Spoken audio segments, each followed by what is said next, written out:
السلام علیکم سامعین، welcome to my channel voice of Mona. ہماری آج کی کہانی کا نام ہے سکون قلب۔ اس کی شادی تب ہوئی جب وہ 14 سال کی تھی اور جس سے شادی ہوئی وہ اس سے کافی بڑا تھا۔ سلمیٰ ناسمجھ تھی، بچی تھی، وہ سارا دن کھیلتی، اس کا شوہر وسیم اپنی سگی بھاوج کے ساتھ مصروف رہتا۔ سلمیٰ کو پتہ ہی نہیں تھا ان سب باتوں کا۔ پھر اس کے ہاں 2 بیٹے ہو گئے۔ بڑے والا بہت پیارا تھا، وہ اس سے بہت پیار کرتی، سارا دن اس کے ساتھ کھیلتی۔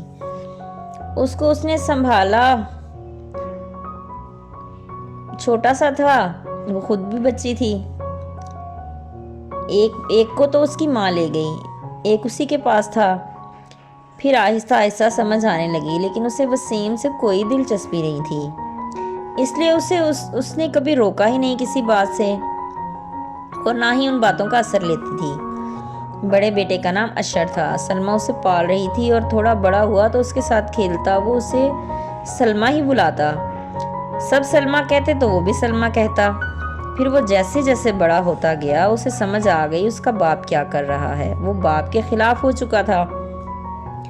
سلمیٰ کو وہ اپنا دوست مانتا تھا۔ پھر وہ کام کرنے لگا، چھوٹا سا تھا لیکن بہت ہوشیار، قد کاٹ بھی نکل آیا، عمر سے زیادہ بڑا لگتا۔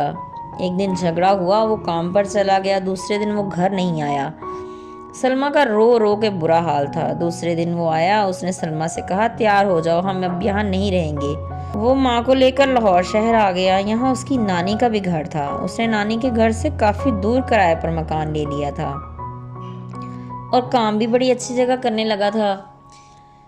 یہ سب اس کے استاد نے کروا کے دیا تھا، گھر بھی اس کی گارنٹی سے ملا۔ وہ بہت محنت کر رہا تھا، اب وہ لوہے کی ہر چیز بنا لیتا تھا۔ پھر اس نے اپنی دکان بنا لی، قسمت نے ساتھ دیا اور وہ عروج پر چلا گیا۔ پیسہ اس پر عاشق تھا، وہ بہت زیادہ ترقی کر رہا تھا۔ 6 سال میں اس نے بہت کچھ بنا لیا۔ اس نے ماں کو بھی شہزادیوں کی طرح رکھا ہوا تھا اور بہت خوش تھا۔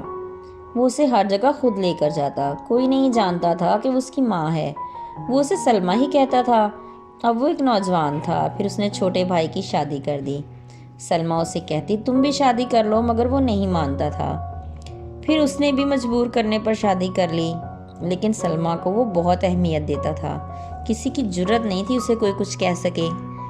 وہ اچھے سے اچھا کپڑا پہناتا، اچھے سے اچھا کھلاتا، سلمیٰ کی ہر ضرورت کا خود خیال رکھتا۔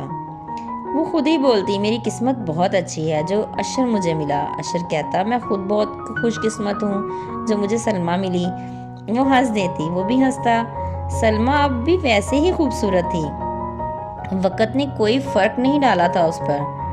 اس کی صحت بھی بہت اچھی تھی، اس کے چہرے پر اطمینان تھا۔ شوہر کبھی نہیں آیا، نہ اس نے خبر لی۔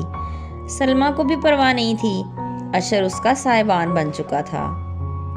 جیتے رہیے، خوش رہیے، ملتے ہیں اگلی کہانی کے ساتھ۔